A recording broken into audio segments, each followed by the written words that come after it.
Swayam Prabha. Digital India. Educated India.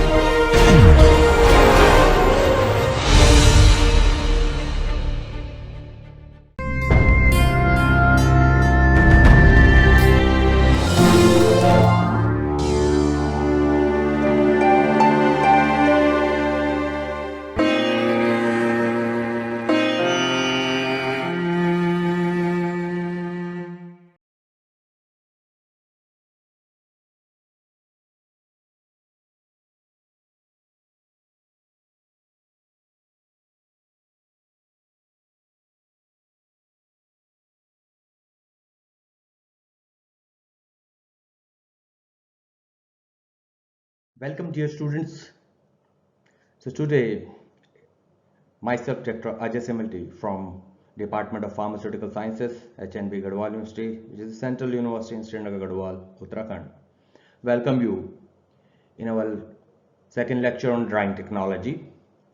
In our last lecture, we discussed about the various basic concepts of drying, its difference from evaporation. We studied a very crucial aspect of humidity and various parameters of humidity and determining them with the help of humidity chart. Then we discussed the moisture content, equilibrium moisture content concept in our last lecture. And then we try to discuss what are the factors which can discuss or address the drying efficiency. So now this is the time for moving ahead with the uh, major concept of drying, the principal concept. What is the principle behind the drying? So let's enjoy this lecture. As far as the learning outcome is concerned, after going through this lecture, you will be able to learn about the concept of drying. You will be able to identifying the drying phases. You will be able to choose the suitable dryer for your drying, for the purpose of drying of your pharmaceutical products or any other products. We will be covering this lecture under the heads theory of drying, the factors affecting the drying, and then classification of dryers. So let's start our discussion. Friends, drying is a mass transfer process. Obviously, it is also a heat transfer process. Without heat, we cannot perform the drying. Drying rate, when we call about the drying, the process of drying, it is equal to the rate of diffusion and rate of vaporization.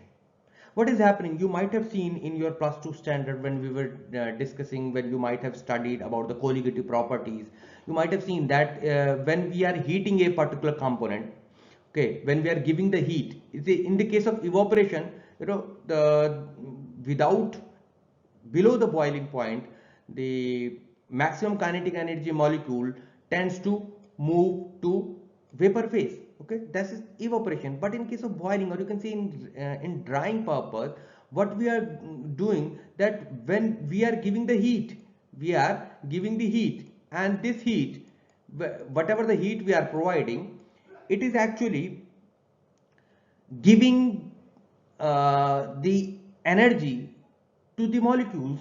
Say for example, water vapor molecules, this is a solid bed and these are the water molecules. So when these water molecules or water molecules get the energy, get the heat, they transfer due to the Brownian motion, they are transferring this heat to one another, and the maximum kinetic energy molecule reaches to the surface readily. So the diffusion of moisture from bulk to the surface. So first step is diffusion of moisture from bulk to surface. When it reaches to the surface, then its movement from surface to vapor is the second step. So heat is required in both of these steps. Vapor pressure gradient is the driving force here. The vapor pressure above the surface is actually the driving force behind this evaporation process or overall drying process. Okay. Heat first is required, for taking this molecule from bulk to surface, and then the highest molecule, the highest kinetic energy molecule is evaporated. Okay. What is happening? The rate of diffusion and rate of this evaporation. Okay, this rate of diffusion, rate of evaporation may not be in equilibrium in initial stage. They sometimes the rate of diffusion is high and the rate of evaporation less, or vice versa. But at a stage comes when the rate of evaporation is the rate of diffusion to vapor. This leads to the rate of heat transfer is equal to the rate of mass transfer. So whatever the heat we are providing to the sample is being used for the mass transfer, okay. That at that time we can say that the drying is at maximum speed. So overall rate of heat transfer may be equal to the rate of heat transfer by the convection, radiation and conduction. So heat may be transferred either by the conduction, convection or radiation. So when we put together all these heats, we get the overall total heat for the drying. So the drying rate depends on number one, the factors, the heat transfer processes involved. Number two, this first step, rate of diffusion, and then second step, rate of evaporation. And this rate of evaporation overall is dependent upon the vapor pressure gradient, atmospheric pressure, and this pressure, that partial vapor pressure. Okay. So this is the gross idea. Now let us discuss each and every aspect in detail in this theory of drying. This is the basic concept of theory of drying, and now moving ahead.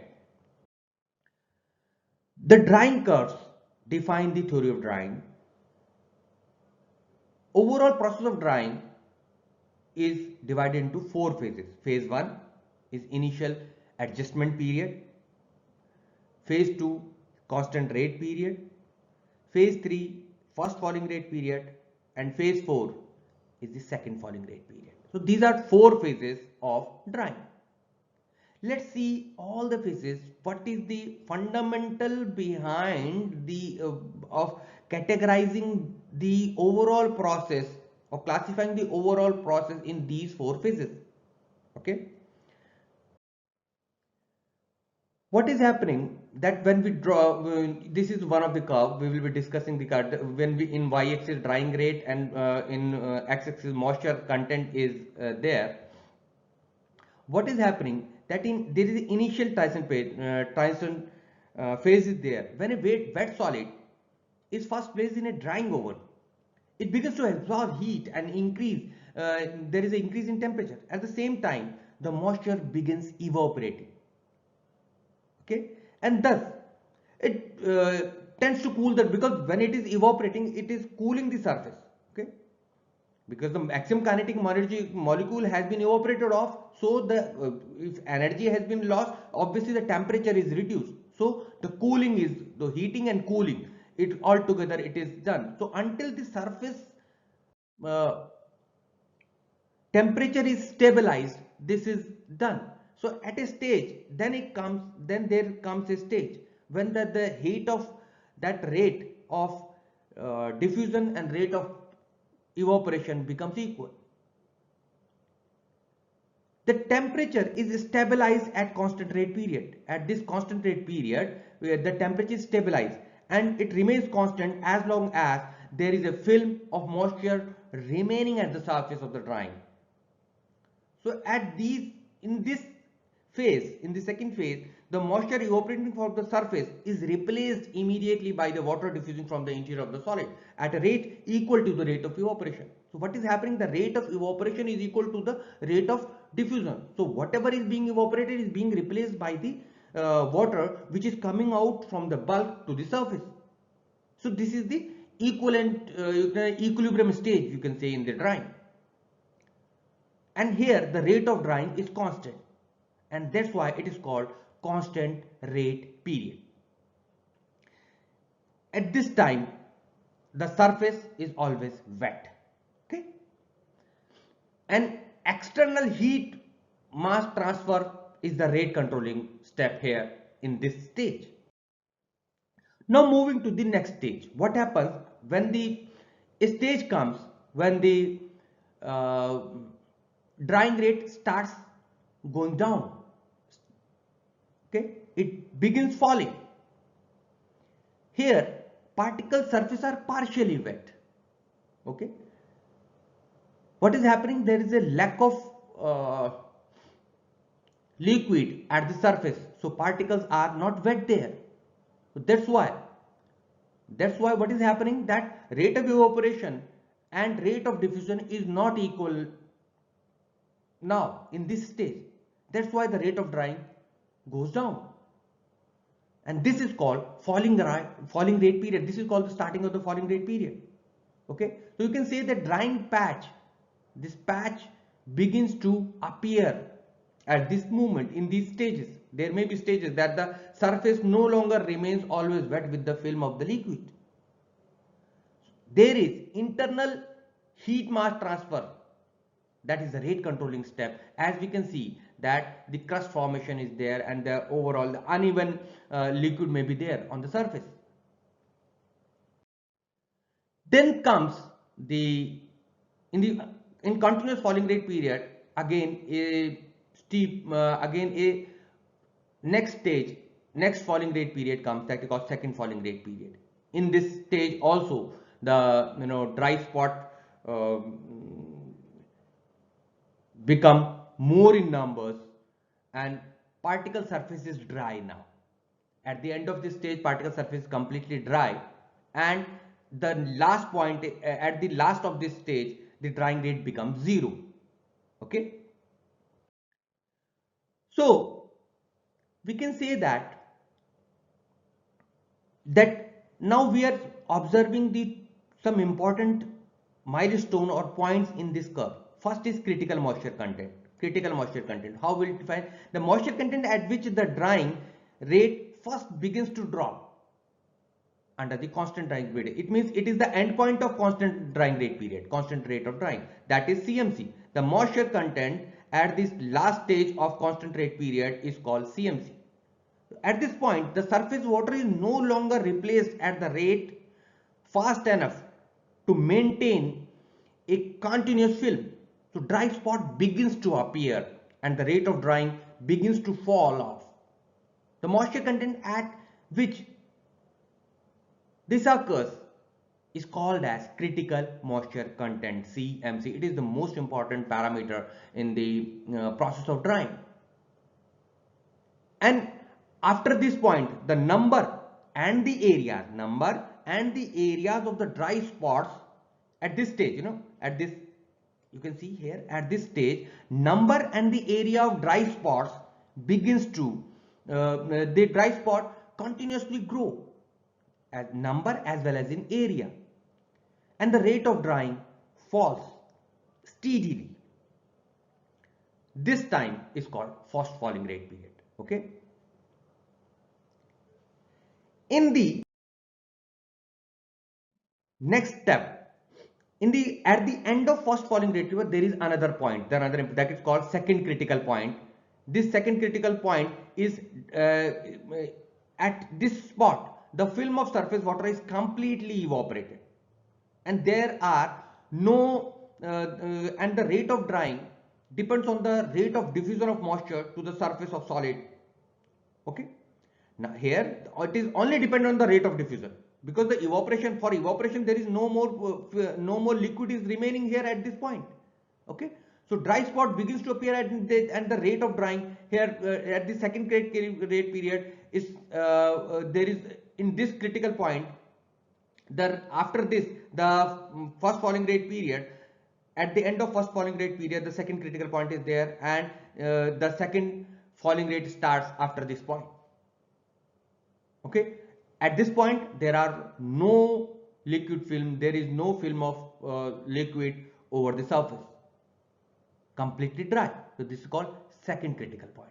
Okay, another important point which we have discussed in the earlier lecture, that is equilibrium moisture content. Now the surface is bone dry at a given temperature and pressure. The moisture content of moist solid in equilibrium with the gas vapor mixture. Okay, so it is 0 for the non-hygroscopic solids. So if for equilibrium moisture content, it means it cannot have moisture at that particular temperature and humidity. So you have bone dried, that it reaches to, that is the equilibrium moisture content. Okay, at this particular time it is having, and for non-hygroscopic material the value may be 0, but the hygroscopic material may not have the value of 0, as we have discussed earlier also.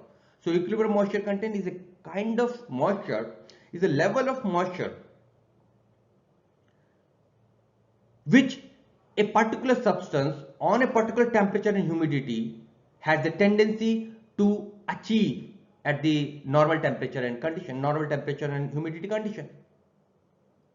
So even if you dry the substance and you expose the same to the atmospheric condition, you have bone dried it, so it will either gain or loss of heat will be there to reach up its equilibrium moisture content. Okay, so if at a particular temperature and pressure EMC is 8%, even if you have bone dried the substance, there is 0% moisture after drying. You take the material, exposed to the normal atmospheric condition, it will regain that same kind of same equilibrium moisture. If it is EMC was 8%, so it will regain the 8% moisture from the atmosphere. This is called equilibrium moisture content. That's why it is utmost important with respect to the drying technology. When we are discussing the drying technology, we must consider about these things: critical moisture content, second critical point, and equilibrium moisture content, because most of the drying phases are being done on the concentrated period. After the concentrated period, they are being done the first falling rate period. Okay.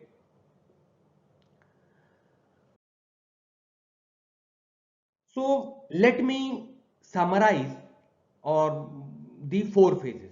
Phase 1 is the initial adjustment period at which the rate of evaporation and rate of diffusion are unequal. Okay, they are not in equilibrium and the drying is very rapid. Drying rate increases at this time. So it is increasing at this moment from 0 to a particular ceiling value up to the a point where the equilibrium is set up in between the rate of evaporation and rate of diffusion. When the equilibrium is set up, the second phase is constant rate period. In this condition, drying period, that rate of evaporation is constant. So evaporation rate per unit drying area is constant when surface moisture is removed. So what is happening? There is a availability of liquid film over the surface, because the rate of whatever is being evaporated is being replaced by the moisture which is taken from the bulk to the surface. So that's why it is called constant rate period. And at the end of the constant rate period, what is the point? That is critical moisture content, that CMC. Okay, the CMC, from where the rate begins to fall. This is called first falling rate period or first falling rate phase. During this process, the drying period under constant drying condition, during which the rate falls continuously in time. So rate starts. What is happening here? The dry spot begins to appear at the end of constant rate period, and continuously the bulk material, which is bulk moisture, is not capable enough to replace at the same pace which it was doing at the constant rate period. It cannot replace the same amount or at same rate, which it cannot pace up with the rate of evaporation. So rate of evaporation and rate of diffusion is not equal. Now the rate of drying is dependent on more on the rate of diffusion of moisture from bulk to the surface. So the number and the area of the dry spot begins and they start growing. and that's why the drying rate falls off. Then, as we can see, also in diagram I have shown for your easy understanding, that in the second falling rate phase, these numbers are increasing such a way that at the end of this phase, it is free from any liquid on the surface, completely dry. For non-aqueous, the drying rate becomes 0 at the end of second falling rate phase. So this is the way we have explained in various texts. In the almost all the standard texts, you have seen this phase in such a way, in this way, that drying rate and moisture content, as you can see here, that's initial adjustment period, the constant rate period, first falling rate period, and second falling rate period. And this is the critical moisture content, but we have seen it at this point. At second critical point, this second critical point we have seen here, okay, in this our and then this is the EMC here. This is the EMC. This point is EMC, as we have seen here. So this is the actual theory of drying, in which we can classify the overall process of drying in 4 phases. Phase 1, that is initial adjustment period. Phase 2, constant rate period. Phase 3, first falling rate period. And phase 4, second falling rate period. This was about the theory of drying. Now let's see some more curves. As I have shown you, these curves can be determined. We have been discussing this in this manner in the second phase, the drying rate versus moisture content, where moisture content is being reducing here at this time. Okay, the drying time, where drying time is here and at the x-axis, and when you plot in y-axis moisture content, the same plot is like this: the initial adjustment period, because moisture is removing, so that's why it is going down. This curve is going down. Constant rate period, then CMC is here, then first falling rate period, second point, second critical point, and then the last equilibrium moisture content. And at equilibrium moisture content, here we can understand this thing, that moisture remains almost constant after the EMC. So there is no justification of continuing a drying process after the EMC is achieved for that particular substance which is being dried. So this is the way we can understand that where to invest, or where to invest the time, energy, power in the stage of drying. So after the EMC, you need not to waste your energy, you need not to waste your time, you need not to waste your labor. So by this we can understand that where to improve and where to give the maximum power for getting the dried product as per our requirement. Okay. Now you might have done that calculating the percent LOD. What is LOD? Percent loss on drying, and percent MC, percent moisture content. We can determine the percent loss on drying of a substance by this formula: weight of water in sample divided by total weight of wet sample into 100. While the percent moisture content can be determined by weight of water in sample divided by weight of dry sample. Remember this thing, here denominator is dry, here is total weight of wet sample, here is wet. So weight of water in sample divided by weight of dry sample into 100. Okay. So percent moisture content can be determined by this way. Okay. So we can have the idea that how we can determine the thing. What we will be doing for this practical scenario: but you take the dried sample, keep on drying, take the initial weight, and after until the weight is, with the passage of time, when you have kept it in the dryer, when the weight becomes constant, you note down the things up to that time, and then apply these formula: percent loss on drying, and for calculating the percent loss on drying and percent moisture content. So you can do this practical in the form of practicals by taking, and you can also see the effect of surface area. You can put a constant layer of wet solid substance, well solid powder, into the patted dishes of different area, and you can see the effect of surface area also on the rate of drying. So by this we can have an idea about the effect of surface area also, and the effective temperature you can also see on percent loss on drying and percent moisture content. So by this way you can also plan very good practicals also for your this paper, particularly in pharmaceutical production technology. Now this is the time that to know about the dryers.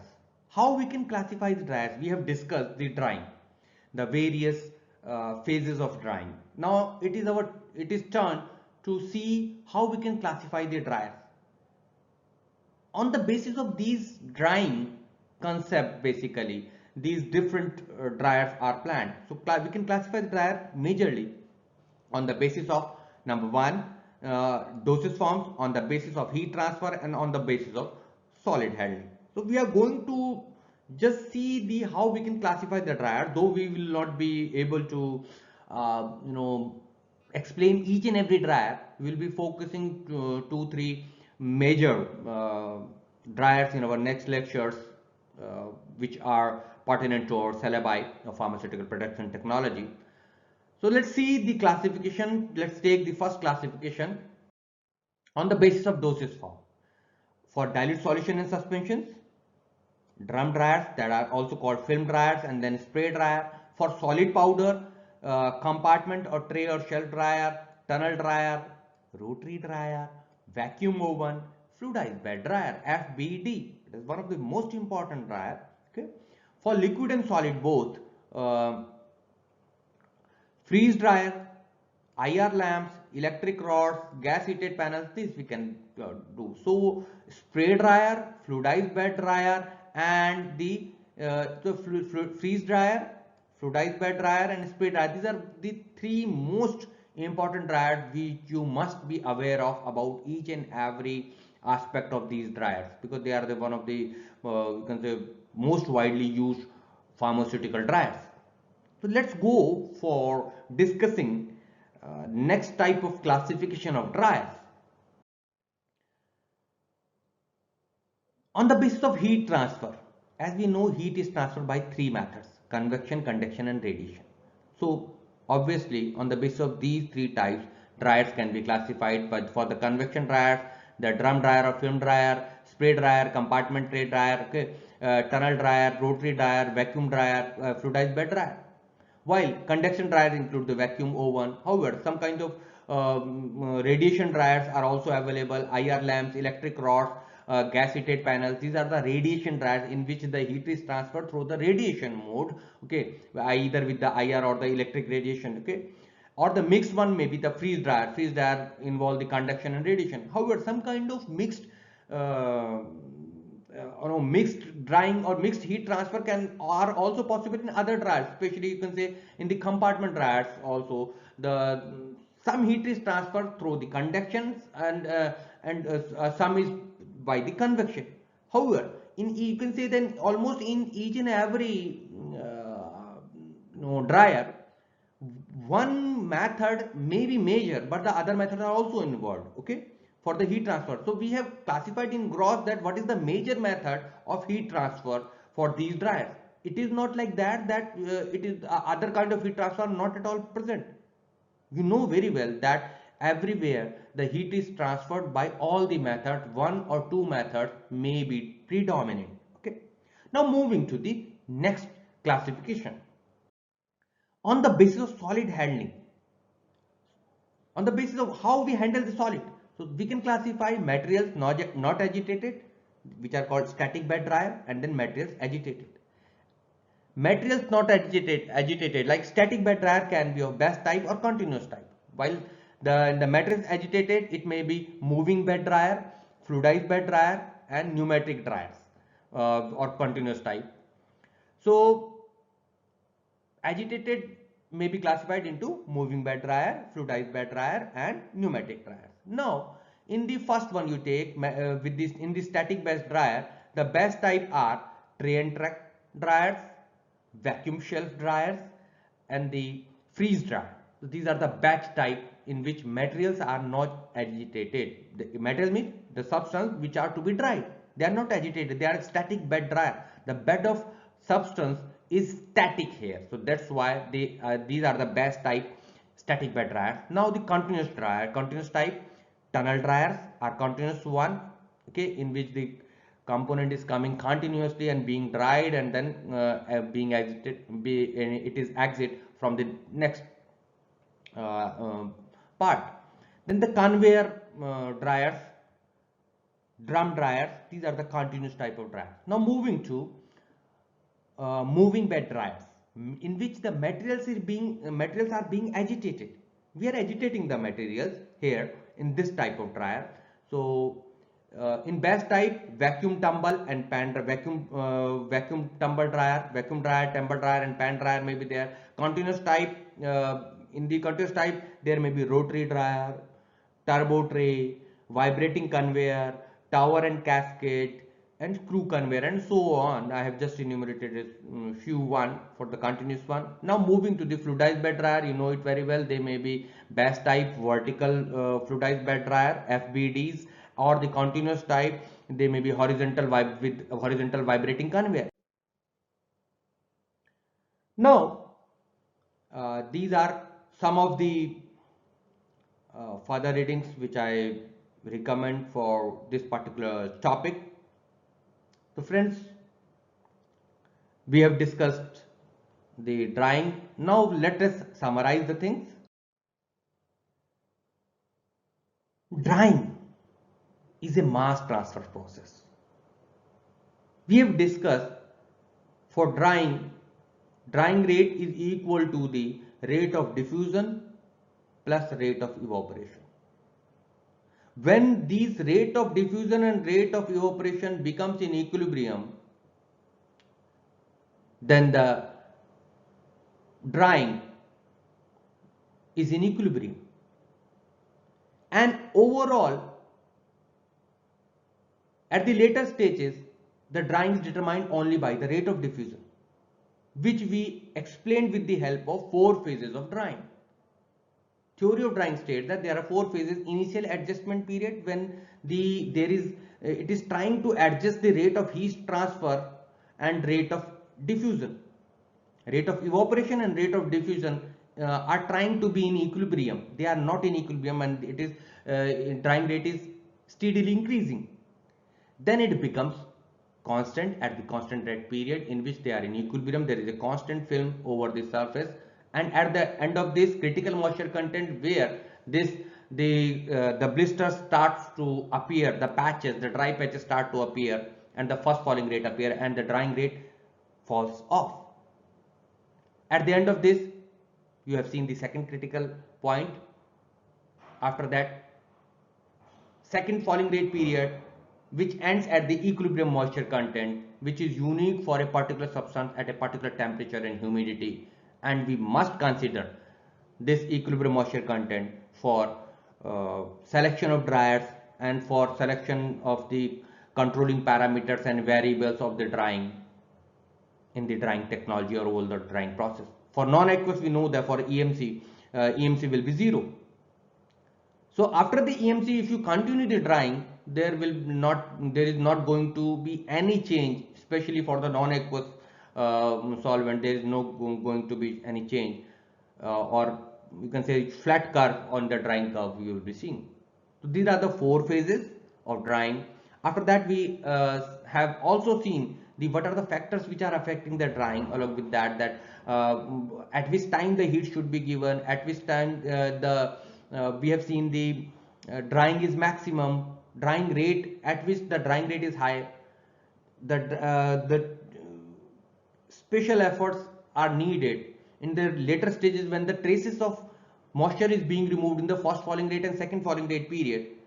This may be degradative to the thermolabile substance, so you must take care of that thing, and that the drying time must be controlled depending on the EMC and other variables and the inherent nature or stability of that particular molecule. And classification of dryers we discussed at the last, after discussing the percent loss on drying and percent moisture content. Depending on the choice of material to be agitated, or depending on the solid base, depending on the heat transfer, depending on the dosage form, we have seen the 3 different classification, and we have seen that the fluidized bed dryer, spray dryer, and you can say the spray dryer, freeze dryer, and fluidized bed dryer. They are the 3 most important dryers. So We'll be discussing some of the dryers in our next lecture. Hope you have got the essence of drying by now, because it is a heat and mass transfer process. 4 phases involved. Okay, initial adjustment period, constant rate period, first falling rate period, second falling rate period. 3 important aspects you should learn: critical moisture content, second critical point, and equilibrium moisture content. Thereafter, you must learn what is percent LOD, percent moisture content, and then the 3 different classification and the example of each and every class of the dryers. So this was all which you should learn from exam point of view. Please do learn these things. These are going to come in your examination. Thank you. Thank you for hearing me, for giving your kind attention. So be with me. I'll be coming up with more lectures. Thank you. Happy learning.